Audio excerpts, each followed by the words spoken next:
or historical, purely political or historical phenomenon. In other words, just very in a sort of catchphrase, what I want to try and do is produce a suggestion for a political aesthetic to apply to these buildings.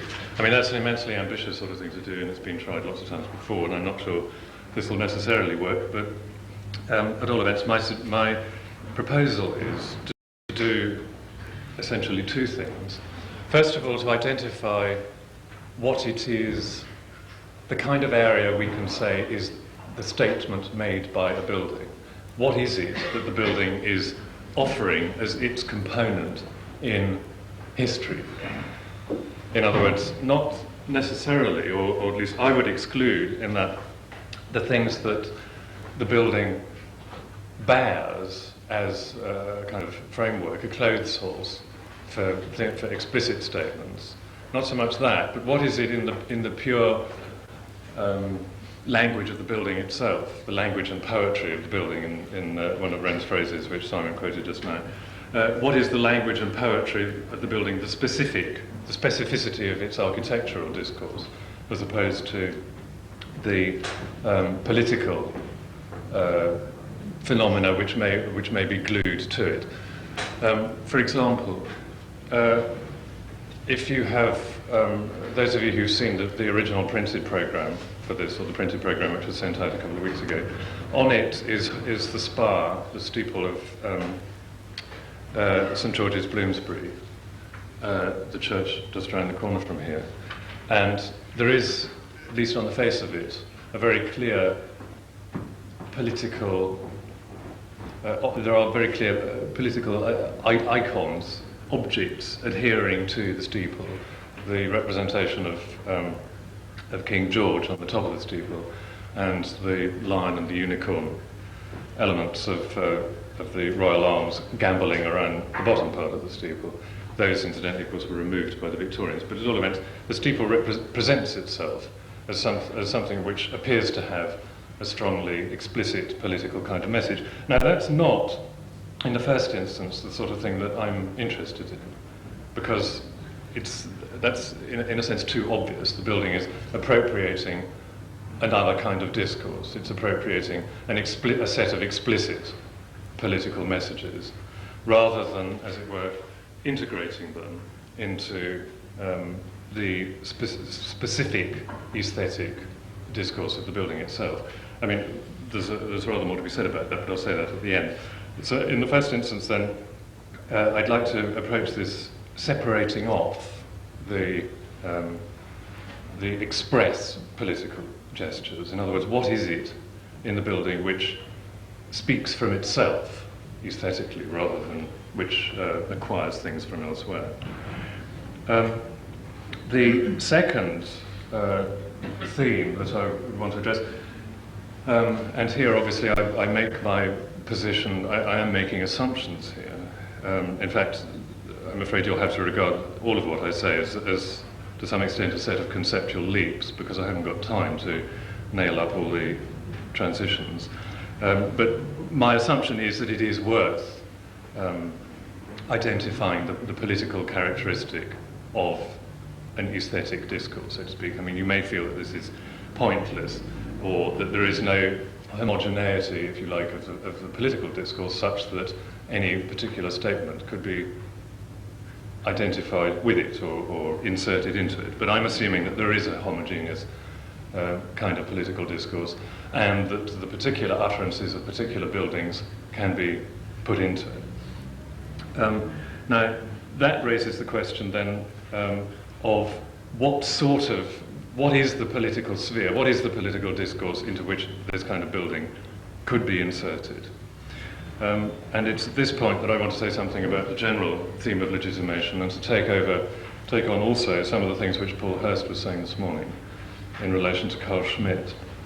Now, it does seem to me, sorry, let's hesitate for a second, the general area of legitimation, as I would understand it, is precisely what I mean by the politicality of any kind of utterance.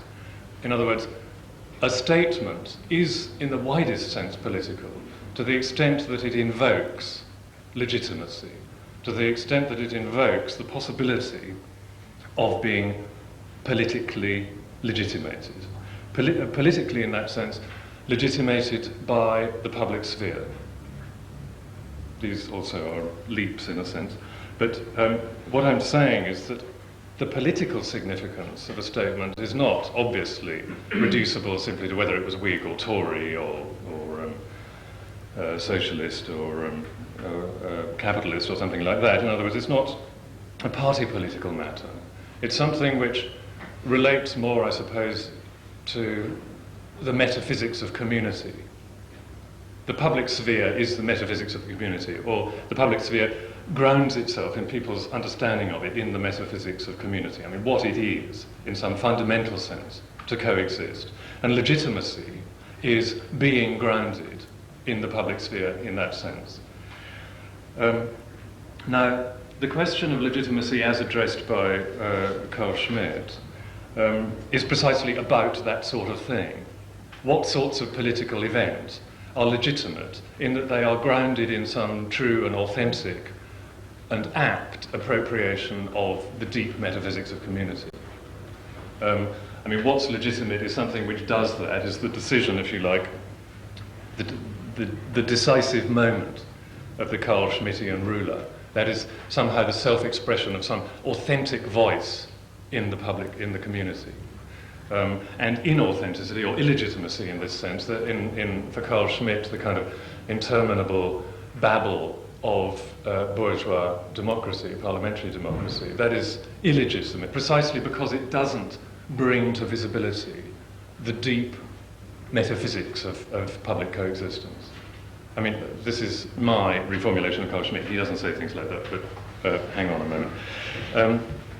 Now, at least as Paul Hurst was presenting Carl Schmitt this morning, it seems to me that there is actually a serious defect in the way that Carl Schmitt approaches the two possible sorts of understanding of legitimacy. I mean, it seems to be, at least as Paul was putting it, that on the one hand you have this notion of a kind of substantive moral code, divinely sanctioned or whatever. In other words, a set of moral precepts. You must be nice to your neighbour or whatever it might be. And bourgeois democracy or whatever it might be somehow tries to extract from this the elements of civilized coexistence. This would be, as it were, the wrong or the non-legitimate, a merely legalistic kind of coexistence, which Carl Schmitt rejects. And on the other side, there is this somehow less sort of deliberative, more spontaneous and consequently more authentic eruption of legitimacy through the decision of a strong individual ruler or set of people or whatever. In other words, they provide a more adequate articulation of legitimacy. Now, I think this is actually wrong, and it's very important that it's wrong, because if that were the case, then clearly Carl Schmitt would be way ahead of the field. Now, in the 17th century, it seems to me, this kind of opposition, we're talking about, okay, 17th and 18th century, but the two thinkers I'm just about to mention briefly are both 17th century thinkers. This opposition, if you like, between the Schmittian position and the other side is already well articulated. I mean, Schmitt himself cites Hobbes. Hobbes is the person on whom Schmitt regards himself as writing a commentary. This is very clear from the text Political Theology. And at least for my purposes, I'm not trying to make, as it were, detailed historical points here, but for my purposes of my argument, the other side is probably best represented in the 17th century by Locke. And the essence of the opposition, it seems to me, is this. As far as Locke is concerned, there is a sort of precedent something before you get to politics. But it's not a set of moral laws. He calls it the natural law. And he says that this is something which is supposed to be guaranteed by God and also finds its manifestation in reason. Now, what he means by this, I would suggest, and certainly what he means by it in terms of the tradition which follows on from him, and indeed which precedes him, the followers, I would say, are people like Kant, and to an important extent Hegel, and his predecessors, I would say, are people like Aquinas. What is meant by this is not that there is a set of moral precepts which are codified somehow, and you can find them in the Bible, or you can somehow dig them out of some book of the past. That's not what he means at all. On the contrary, what he means is that there is a realm of political interaction, a set of formal conditions, if you like, for political interaction, which pre-exist any particular engagement in it. That doesn't mean to say that there are substantive rules of political behaviour, and certainly these are not moral rules of political behaviour, but there are a set of formal conditions for coexistence, for the public realm. Again, here I'm afraid I'm taking great leaps, but just to try to illuminate this in two ways. One is Locke's principle, Locke's own principle, which is very much taken up by Kant, that the essence of freedom is the capacity or the willingness to act within laws. Now that's completely general. It doesn't say any particular laws, and it certainly doesn't say the essence of freedom is being nice to people, or observing the Ten Commandments, or following the precepts of Jesus, or something like that. It is simply the willingness to submit to law. And law here understood as, in some sense of a sort of absolute precedent condition, the capacity to act in a political way, not in terms of any substantive content, but in a general sense. That is, for him, freedom. Freedom is the capacity to embrace the law. That would be a Kantian formulation of the thing. Now, and on the specific point that Paul was making a certain amount of, this is the question of struggle. Paul was rather suggesting that one of the defects of at least from a Schmittian point of view, one of the defects of the Kantian political position is that it doesn't really take into account struggle. That, as you know, Kant's political position is purely individualistic. It's just a matter of what you as an individual happen to think is best, and what happens if you come up against somebody else who has a completely different view of things. Well, this may or may not be an argument against Kant, but one person it certainly isn't an argument against, of course, is Hegel. And I mean, Hegel, it seems to me, to be precisely the sort of person that Schmitt fails to take account of adequately. The whole point about Hegel, as anybody who's read even the smallest bits of the phenomenology will know, is that struggle, opposition, in the form, initially at least, of, or most obviously near the beginning of it, of the master-slave episode, is fundamental, not just to politics, but to the whole possibility of truth at all. I mean, you may or may not agree with Hegel, and Hegel isn't particularly fashionable nowadays, but the position, it is simply not true to say that the people on the other side of Carl Schmitt don't take account of political struggle, or struggle, opposition, life and death struggle, which is what the master-slave thing represents itself as being about, is actually fundamental to the development of the whole system of reason in Hegel. And what that means, it's the same as what I was trying to explain earlier.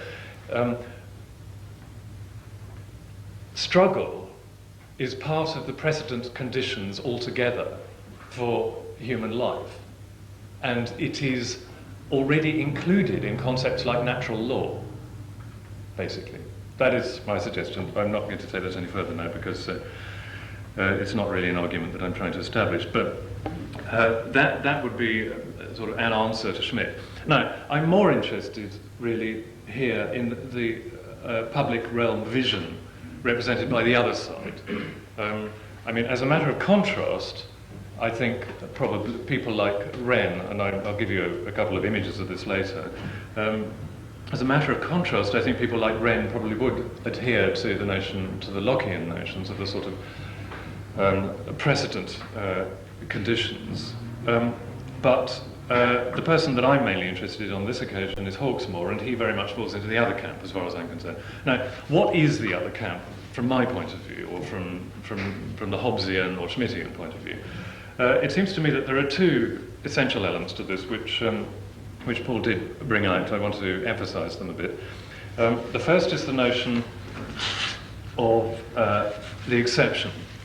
The definition of the sovereign in political theology is that person is sovereign who is sovereign in the state of emergency. Sovereign over the state of emergency. The state of emergency, or in other words, the exception, the break, the rupture, the discontinuity, is the point at which sovereignty or authority or the decision or the political thingamabob emerges. Yeah? Up until that point, you just have a state of nature, a Hobbesian state of nature. And in the state of nature, people may or may not be nice to one another. More probably, they won't be nice to one another. In other words, there is no political order until you get, in Schmittian terms, or in terms of Hobbes, to the place where the sovereign emerges. And the place where the moment of emergence of the sovereign is the state of emergency. And the state of emergency means the breakdown of a purely legalistic kind of political order. In other words, where people stop acting according to the law, and where the brute, naked struggle of interest resolves itself into one person or another emerging as the sovereign. And that, says Schmitt, and this is important, is analogous to the miracle in theology. This is the point I'm really making. It is miraculous. This is the site of the wonder, the site of the miracle. In other words, on this level at least, part of the legitimacy that Carl Schmitt is looking for is precisely this fact that what does come out is miraculous and wonderful because it is not preceded by the laborious machinations of discussion or whatever. I mean, it's precisely in its discontinuity that the phenomenon of sovereignty, the phenomenon of here I am and I am telling you what's law, is miraculous. It's the discontinuity which guarantees the miracle of law from a Schmittian or Hobbesian point of view. Yeah? Right, that's the first thing. In other words, power as a miracle. Power as something which projects itself in the moment of discontinuity. The second point, which Paul also mentioned, which I think needs emphasis here, is what Schmitt calls personalism. In Schmitt, it is important that the sovereign is a person, an individual, flesh and blood person. And that is, why is that? I'm not sure. It's important, and it's important for this reason. Only a natural individual person has, as it were, the kind of deconceptualized concreteness that can satisfy Schmitt's notion of discontinuity. In other words, you can't have a sovereign committee or a triumvirate or a parliament or any of these things, except in a slightly extended sense. I mean, they may somehow derive their authority, but they cannot, at a fundamental level, have that authority, because the only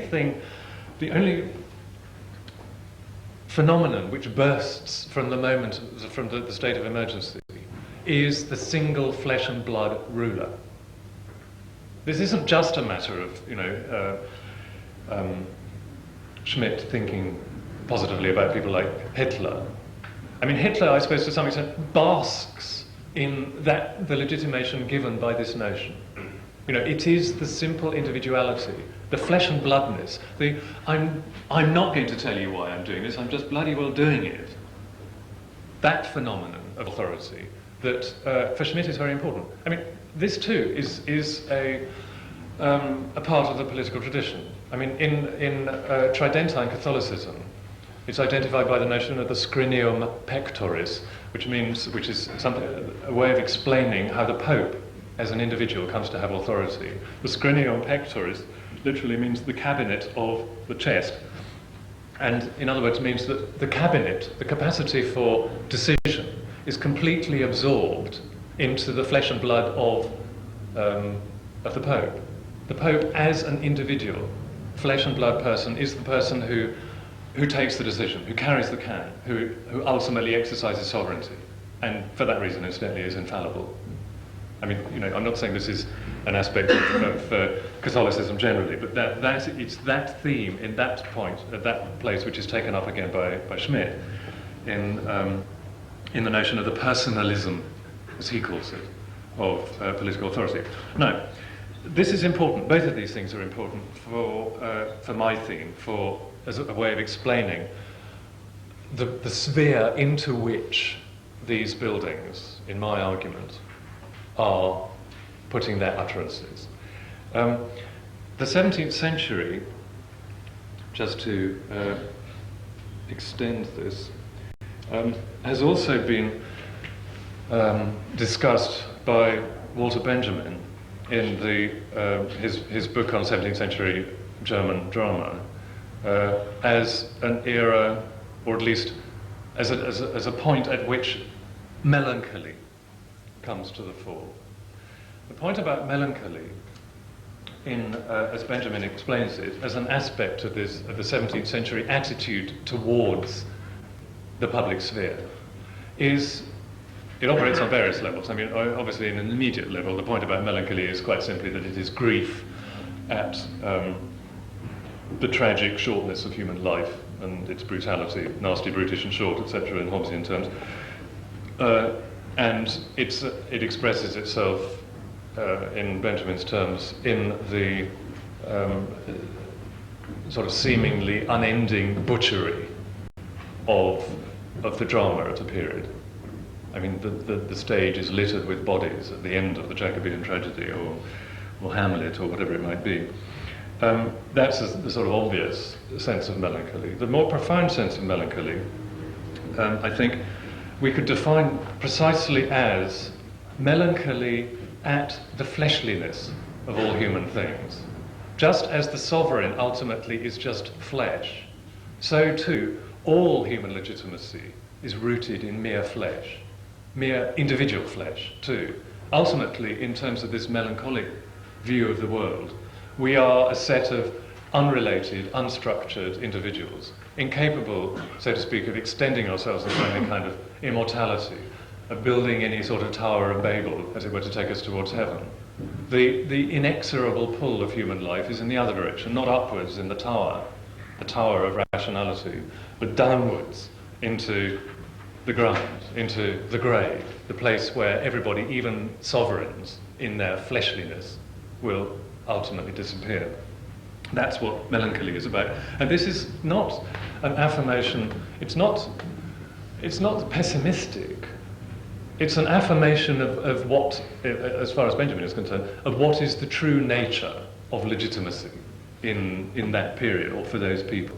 It's an affirmation of this, let us return to the flesh and let us understand the mortality and the transitoriness of the flesh.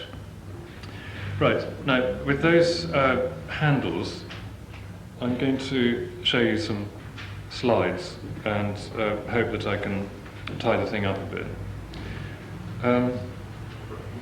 Right, okay.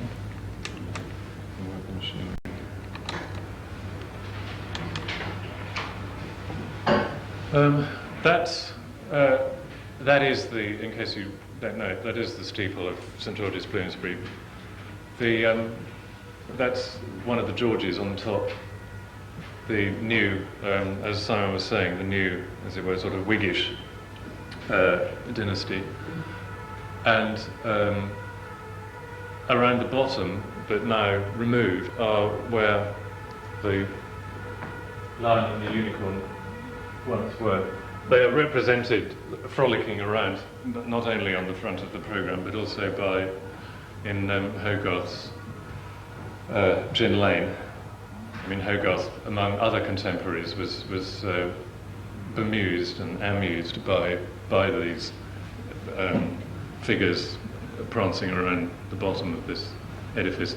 I give you that first as a sort of question.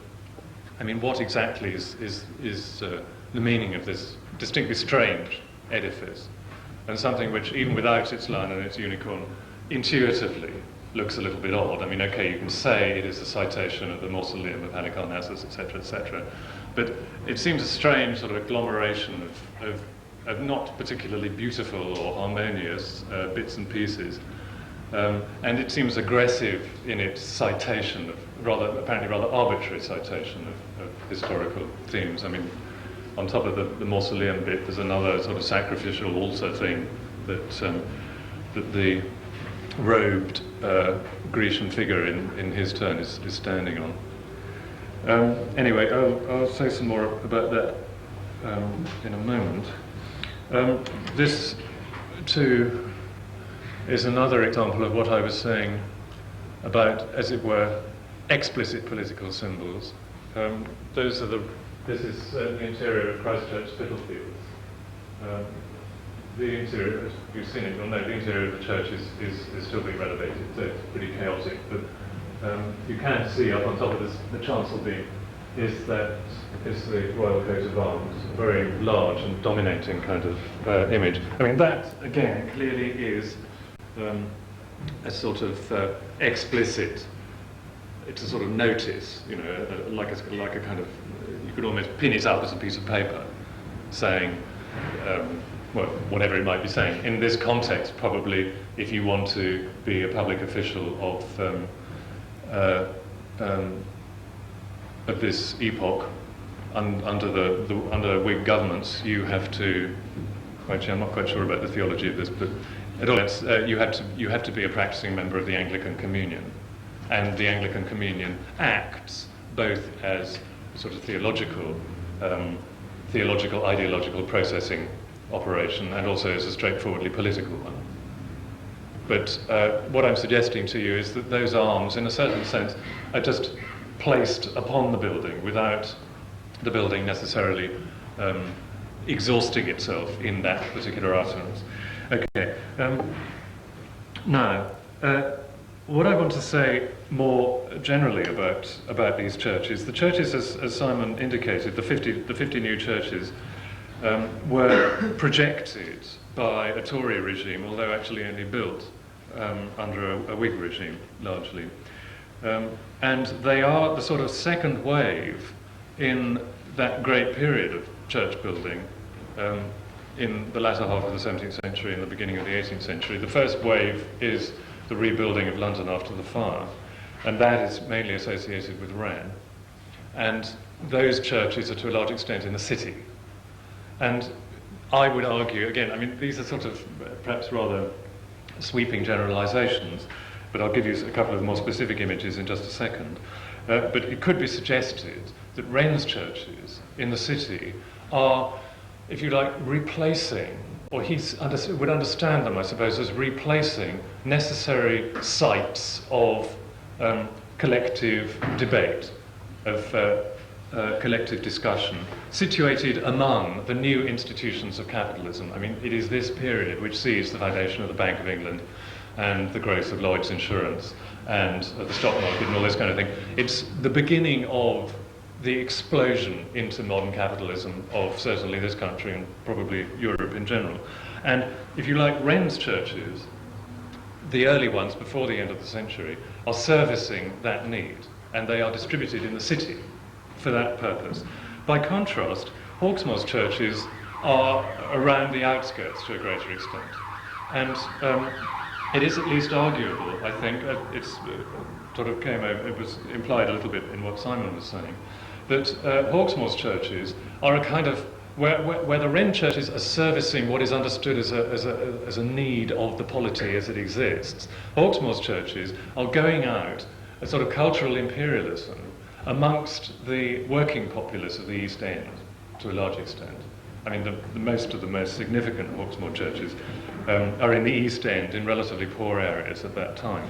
And they have a very different kind of attitude to correspond with that. I mean, they are a kind of aggressive, they represent a sort of aggressive, as I say, imperialistic ideology, as by contrast with the more subdued, sort of pragmatic ideology of Wren's churches. Now, the theme of Wren's churches, it seems to me, is Lockean, in the sense that Wren's churches are an attempt to submit, or they provide an arena where moral or political or theological principles can be submitted to critical examination.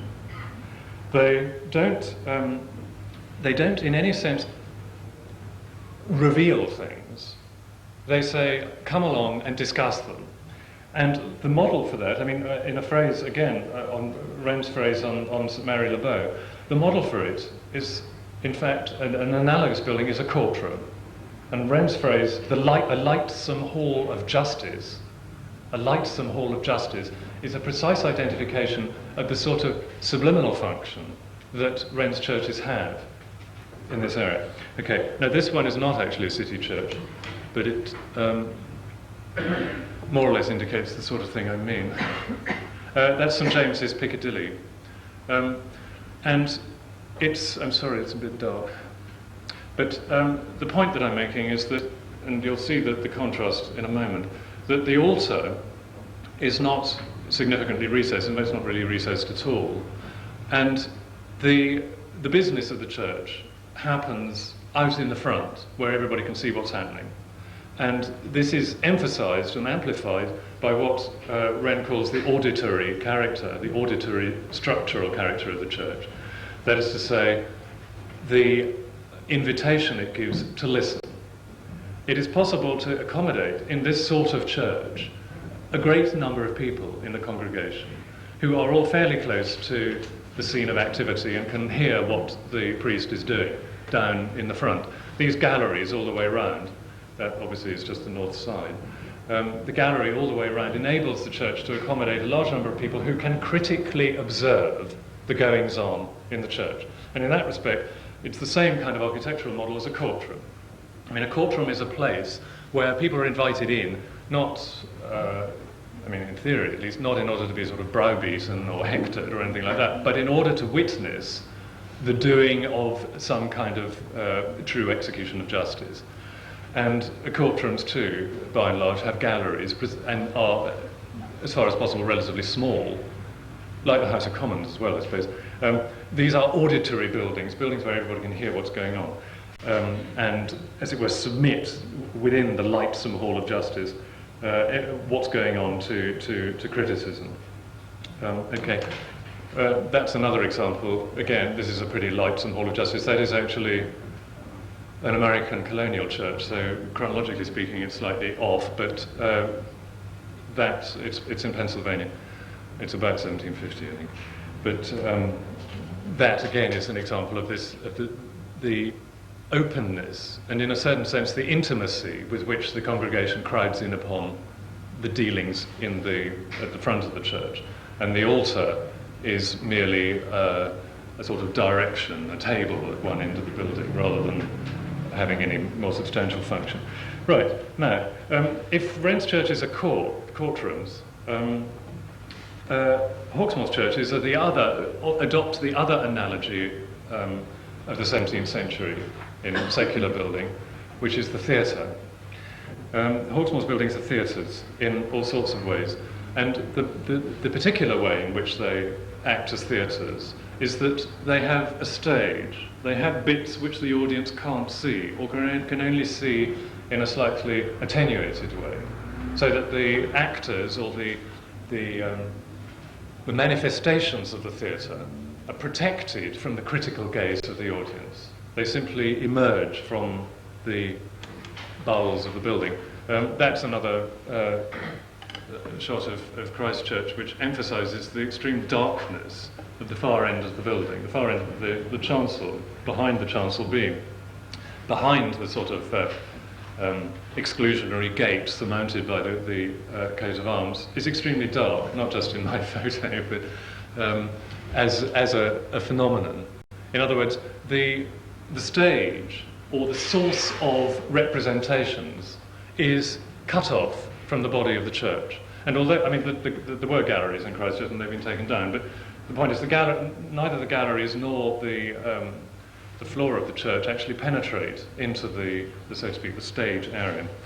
And this stage-like characteristic is emphasized by, not here, but by Hawksmoor's repeated use of the motif of the proscenium arch. The proscenium arch, that's to say the thing from which the curtain comes down, in a modern theatre was actually invented in the 17th century in London.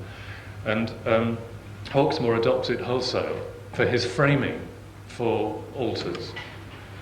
That is St Alphys's, Greenwich. Again, the sort of gloomy depths where the altar lurks is framed by a proscenium arch. Ditto in Bloomsbury. That's St George's Bloomsbury again. That is actually a double proscenium arch. You'll say, I know, that isn't actually the original orientation of the church. That is actually the north side of the church. The church was originally oriented this way. There is actually an apse on the right. But I think it's at least arguable that Hawksmoor himself originally conceived of this church as possibly operating along that orientation. Anyway, it doesn't really matter. I don't care what his intention was. The effect is that here there is this reduplicated emphasis on a proscenium arch. There's not one, but actually two, which serves to exclude and make more inaccessible the mysteries of the altar. Right. Sorry, just one more theatrical interior. That's St Anne's Line. Right. That's a sort of general functional point. I'm not actually suggesting this as the sort of an aesthetic, a grammar of the political aesthetic. These are still slightly circumstantial.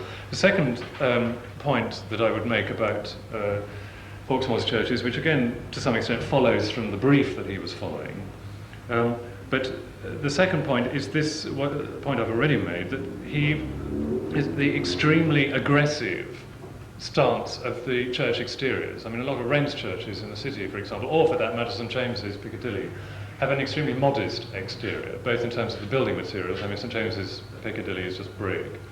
And in terms of the fact that a lot of them don't really have any particularly visible exterior. Okay, pragmatically, because they're hemmed in by houses. But this is partly because the greater emphasis, or the almost exhaustive emphasis in Wren's churches, it seems to me, is the interior, this lightsome hall of justice. And the exterior doesn't function in the same way. But in Hawksmoor's churches, the exterior is extremely important as a kind of penetration of, an invasion of, the ideologically chaotic regions of East London, or whatever it might be. And as part of this aggression, Hawksmoor adopts all these very abrupt sorts of mystical motifs. I mean, this is one of the things which strikes people particularly. I mean, I don't know if you've read Ackroyd's novel on Hawksmoor, but I mean, the thing that he picks up on particularly is the sort of plethora of obelisks and pyramids and altars and what have you draped all over Hawksmoor's churches. Now, is that in focus? That is actually Christ Church, Spitalfields. And the point I wanted to make about that, which I'm afraid doesn't come over terribly well in this shot, is part of the aggressiveness of it. I mean, you can see that, in a sense, the way it dominates the street leading up to it. I mean, it's a pretty massive kind of edifice. The other thing that it does as you come closer is that running out from it in all directions are sort of bits and pieces. I mean, the church is sort of stretching out tentacles. The most obvious one is the portico itself, which is a feature of those churches. I know, again, it's part of the brief in the Churches Act, but even so, I mean, this aggressiveness of the portico is something very striking in this and other churches. And also the fact of large ceremonial flights of stairs in all directions, and also sort of running blocks of masonry going out at various points from the body of the church, and identifying entrances into it or ways of moving around it. In other words, the church, as in that bit that the passage that Simon was quoting, tries to dominate the environment in a way that Wren's churches don't really do, or only to a much lesser extent, and tries to dominate it in all sorts of entirely secular, and in some senses also purely, one might suggest, sort of superstitious ways. That then is the aggressive portico of Christ Church.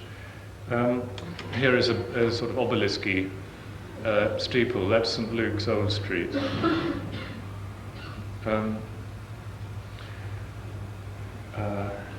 Here's a pyramid that is sort of thrown out at the front. That's actually at St. Anne's Limehouse.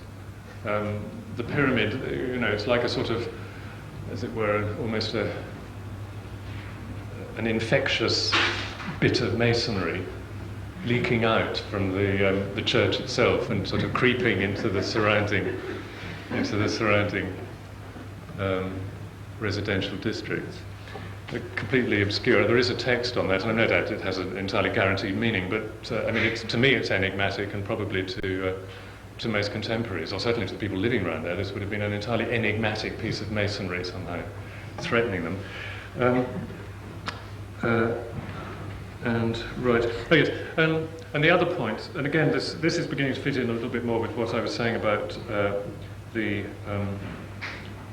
public realm. One of the things which Hawksmoor characteristically emphasises very strongly with his church is the part that he emphasises is the crypt. Again, this has functional reasons. I mean, the crypt was to be used and is still used as a sort of meeting place. But traditionally, a crypt is also a place where you put bodies. And in Hawksmoor's churches, the crypt is sort of relished, and the entrances to Hawksmoor's churches, the crypt entrances are relished in the way that he presents them. That's the crypt entrance outside St. Alphonsus. Again, I mean, it seems to be quite unnecessarily massive, this doorway. And that is one of the 4 around the perimeter of St. George's in the east. All of them, you can't entirely see it all, but on either side, massive blocks of masonry. It's rather sort of unnecessary, really, just for what was supposed to be the entrance to a kind of parish hall or something. All his churches have that. And the crypt doors insistently press themselves upon you. I mean, for example, in outside St. George's, Bloomsbury, there is this sort of triumphant kind of portico thing with a flight of stairs up. But either side, sort of saying, we're here too, are the crypt doors. It's the sort of et in Arcadia ego, death, I am here too, sort of motif.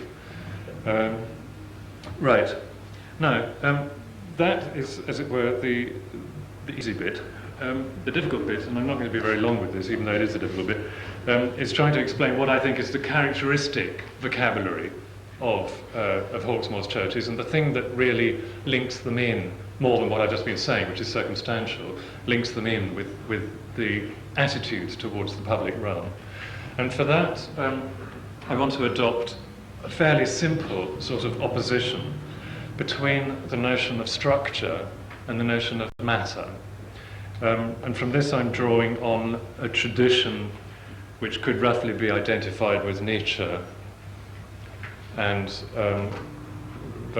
much more recently Gilles Deleuze's book on Francis Bacon, and in between the two of them the poet Rilke's essays on the sculptor Rodin.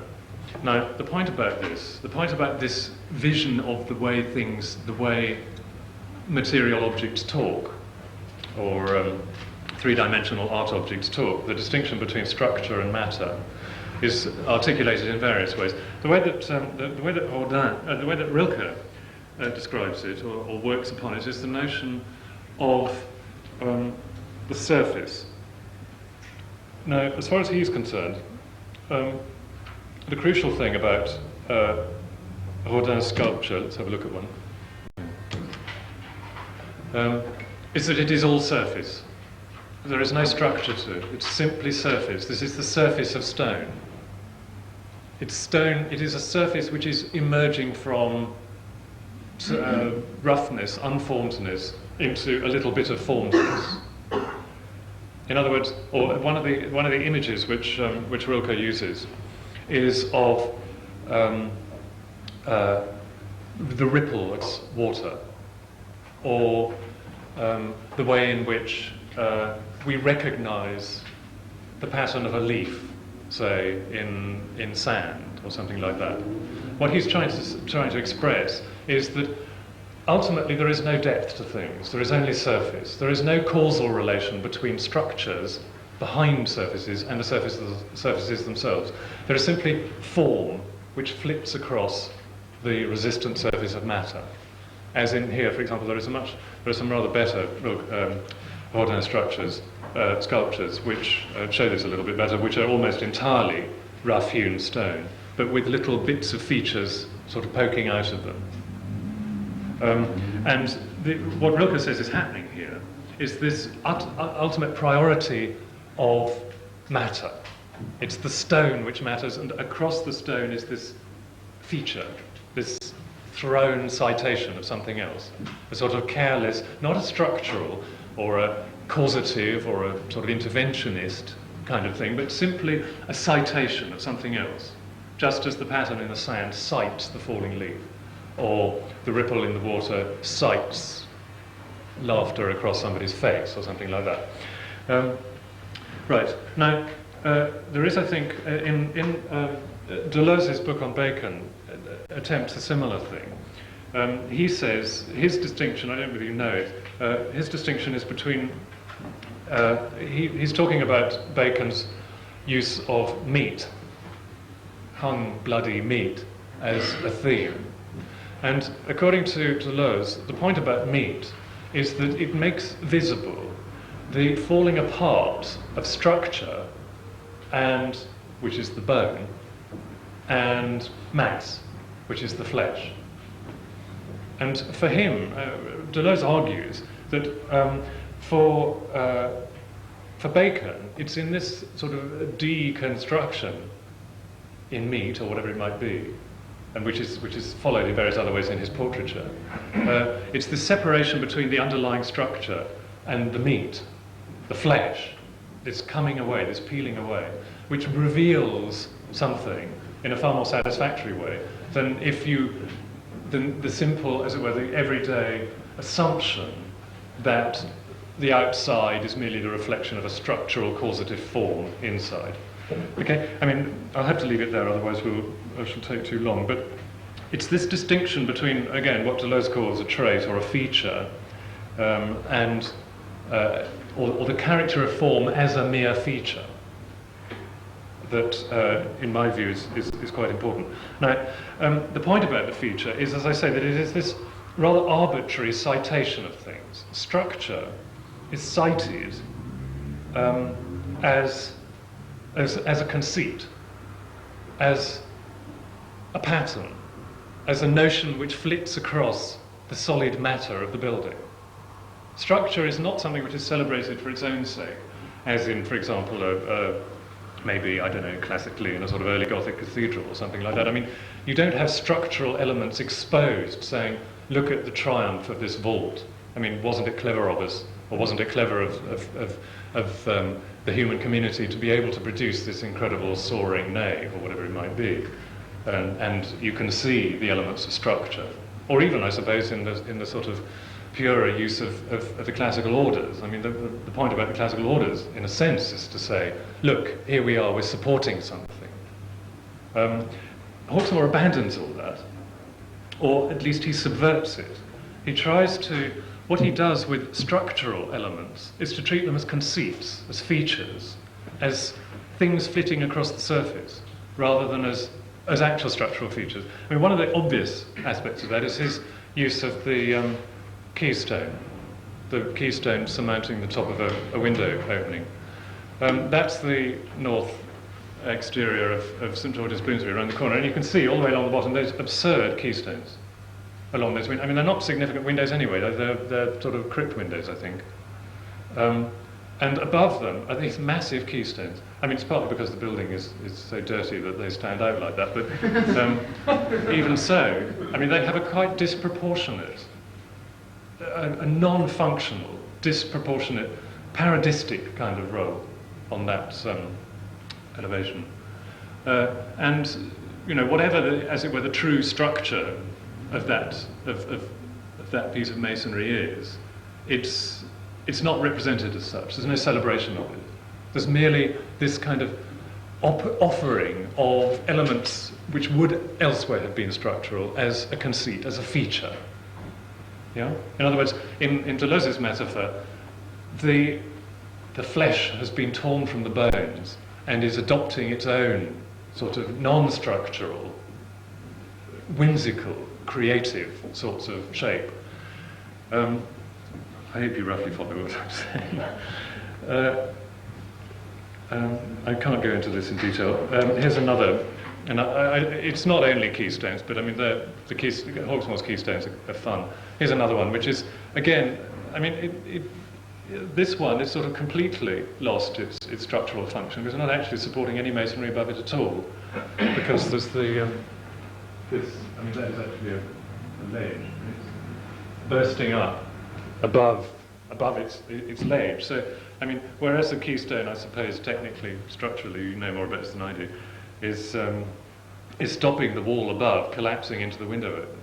There's nothing even to stop here. It's just it's just plonking itself down. Here I am, a keystone. I am the conceit of a keystone, not actually really a keystone at all. I'm just a conceit flitting across, if you like, the surface of this masonry. Similarly, I mean, this is a more conventional sort of Baroque motif, I suppose, but again, there, in that niche, the concave entablature above those two columns, again, I mean, it's sort of structurally completely meaningless. It's just, you know, a whimsical notion. Maybe. Yeah, and a similar thing, again, I mean, to some extent you could say, well, this is adopting conventional stylistic mannerisms, but Hawksmoors' massive ceilings, what is that? I think that's St Anne's. Correct me if I'm wrong, there's a ceiling very similar to that in St Alfred's in Greenwich as well. These massive kind of rings around the top, which are a sort of parody of a structural member. I mean, they can clearly not perform any sort of structural function. And they look, if anything, rather as a sort of threatening piece of masonry about to fall down. I mean, it's presumably not, but they become a threatening gesture rather than a sort of celebration of structural ability. Okay, so that, if you like, is the conversion of structure into feature in Hawksmoors terms. That's the one element. The other element is that from behind that comes the flesh, the substance of the flesh, this feature which, as I say, in political terms as well, is central to the kind of melancholia of the 17th century worldview, and I would suggest in Hawksmoors terms as well. That's to say, the concentration not on structure, which is abstraction, which is a communality, which is the possibility of transcendent rules, and that is the sort of thing celebrated by a building which manifests and enjoys its structure. But against that, it is the celebration of aggressive plastic substance. Okay, the one, as a way of contrasting the exteriors, sorry, I've nearly finished, as a way of contrasting the exteriors of Hawksmoors churches, which are perhaps the most sombre and extraordinary parts of the buildings. This is the exterior of St Paul's, again, not terribly favourite, which is a sort of typical kind of bouncy wren exterior with lots of decoration and sort of lightness. I mean, the exterior plays with all sorts of bits of movement, and the effect of all the decorated panels and the flowers and the way that the orders are arranged and all the rest of it is, if you like, to play down the substantiality of the matter. It's saying this building is not just reducible to stone. It is harmonious movement. I mean, it may not necessarily all be structural. I mean, as we know, the actual structural members of St Paul's are sort of hidden behind that. But nonetheless, the wall presents itself not as a kind of glob of stone, but as something moving. I mean, the stone has been converted by the labour of the community into something more spiritual than it was when it started. So it's not a celebration of substance and flesh and melancholic individuality. It's a celebration of structure. It's a celebration of the possibility of creative structure. Right, I mean, this is an incredible contrast. I mean, looking at these two next to one another. Sorry, maybe I should have had two projectors. That is the south wall of St George's in the east, and it is such a difference, purely in terms of the complete absence of any sort of decorative alleviation of the mass of masonry. I mean, okay, again, you can perhaps extract reasons for this in the brief, but what I'm trying to get at is so to speak, the purely aesthetic discourse of the building. And what I'm suggesting to you, you may disagree, but what I'm suggesting to you is that the reason why Hawksmoor eschews decoration largely, decoration as such, is because he doesn't want to alleviate the aggressive, simple materiality of his buildings, because they are a celebration of this materiality. More keystones and things as well. There's a whole selection of funny keystones, the one along the bottom and the one halfway up. Anyway, let's go past that. Similarly, Hawksmoor does similar things with the arrangements of the various components of his buildings, and particularly with his steeples or the towers, which he again presents as this incredibly sort of plastic solidity. That's not a contradiction. The sense in which the steeple or the tower is thrust forward as a piece of intransigent stone, proud of itself as a stone, not as a structure, but as a piece of stone, holding in itself both its own exterior surface and sort of embracing rather random spaces. This is the side of St George's in the East tower, which has this kind of strange recessy thing here, which is actually much more accentuated in the tower of Christchurch Spitalfields. I'm sorry, I couldn't find my slide of that for some reason, but in Christchurch Spitalfields too, there's a great sort of bite taken out of the stone. I mean, it looks as though there's been some sort of titanic clash of matter there. It's not a structural thing at all. It's sort of presenting these plain surfaces of stone, to some extent scooped out, not as a sort of light tripping symphony of some kind, but as a sort of obdurate materiality. Hawksmoor does similar things with the sort of junctions between the various bits of the buildings. I mean, here, for example, this is St Alfred's Greenwich. On the right would be the tower, on the left is the body of the nave, and the two sort of come together and glower at one another, and there's this quite strange sort of bit here, I mean, which, just a kind of gap of a couple of inches, where the two massive cliffs of masonry face each other, so to speak, in a way which asserts their brutishness. It doesn't in any way, as I say, celebrate sort of structure or whatever it might be. Right. Finally, then,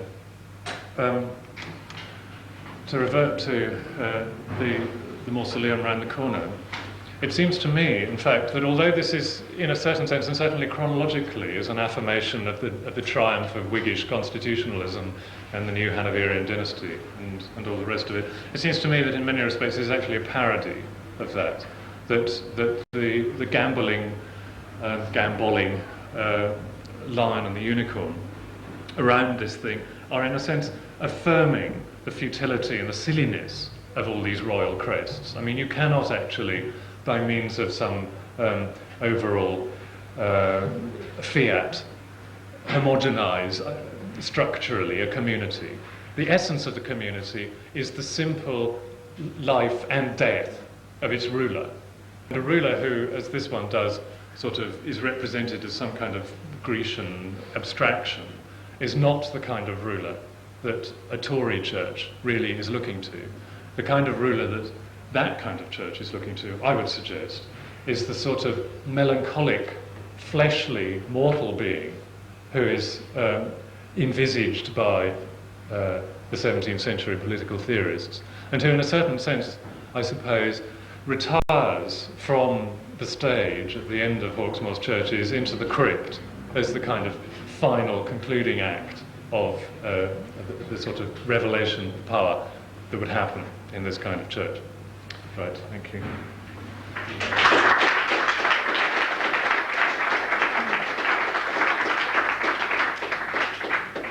Sorry, I've gone on. Right.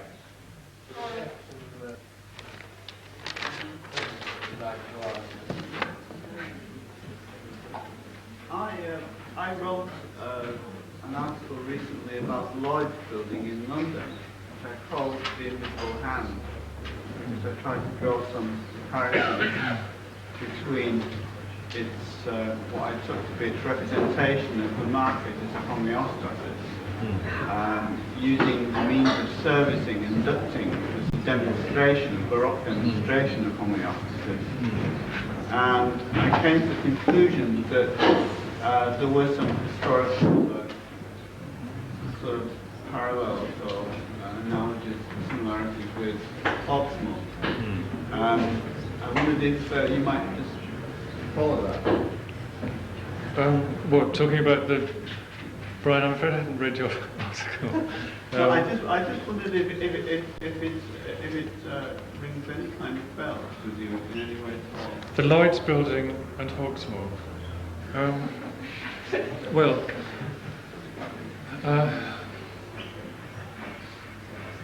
I'm not so sure about the Lloyd's building. I mean, it seems to me that... I mean, I certainly think that the structure matter opposition, if it works, can also be applied to recent building. I mean, the obvious sense in which that is true is the very aggressive, exclusionary materiality of your average city office building now. Look at, you know, with all the sort of reflective glass and that kind of stuff, and great slabs of marble and thingamybob all the way around it, which, you know, seems to me precisely to be a way of saying we're not really a structure, we're a heroic lump or something. I don't really know. I mean, the Lloyd's building is a bit different from that because of the way it does celebrate structure, or purports to. And I don't know. I mean, I was talking to people about this when I went and had a look at it at Christmas.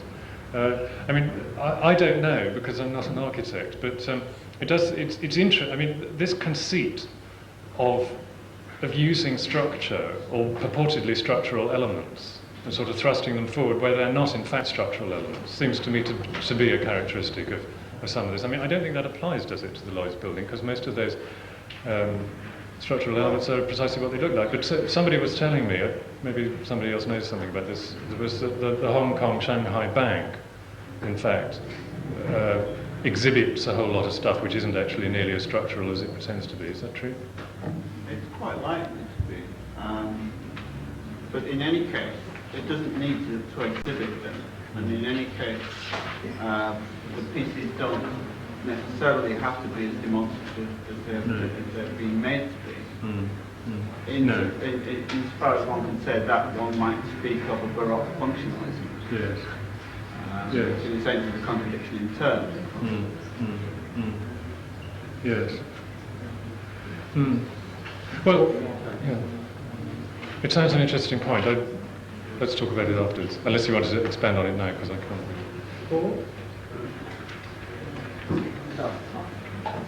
So I don't want to turn this into a Schmidt. I think I should just perhaps come back on this business of the other side. As the word? The other side. The other side, yeah. The great difficulty with what you said about Locke is that Locke's whole argument depends on basically the argument has a keystone, the name is God. And Locke does have, in a sense, a substantive natural law. The natural law has two key prescriptions that men are to act to preserve mankind and themselves. Now, the point is that that's a kind of foundation to liberalism, that liberalism has to dispense with. I mean, Schmidt is very clear in that sense, that classical liberalism has to abandon that natural law foundation. So, Locke, in a sense, isn't, unless you're willing to invoke the idea of men as God's property, given them duties, right, when they're charged with that property. It's very difficult to retain that idea, right, as a conceptual proposition. Now, with Hegel, right, I mean, I think you could not argue the point about the struggle in Kant. I mean, certainly not in the Landau of justice, so forget it.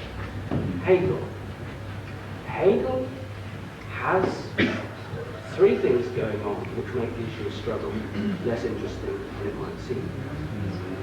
One is that he still has to envisage a kind of self-positing God, right, as the start. Secondly, that all struggle is part of a process that leads to its supersession, when the parts of the struggle are reconciled, and sublated. And I suppose the third point would be in the sense that, a concept like spirit, for example, which is central to that, in a way annexes struggle as merely fragmented moments of spirit. So if you like, the fundamental antagonism of struggle in church is ultimately spirited away in Hegel. I should also mention, of course, that in January 1933, Schmidt said very clearly, this is the time when Hegel is now died in Germany. So, I mean, I see the other side, but I don't think it addresses the old beast's basic arguments. Yes. Yeah. Well, I mean, do we want to talk about this? Yes, I accept that. I don't accept your interpretation of Hegel, and God in Locke doesn't particularly bother me, although I know that's the standard objection, or the sort of weakness, so to speak, there. But I think that as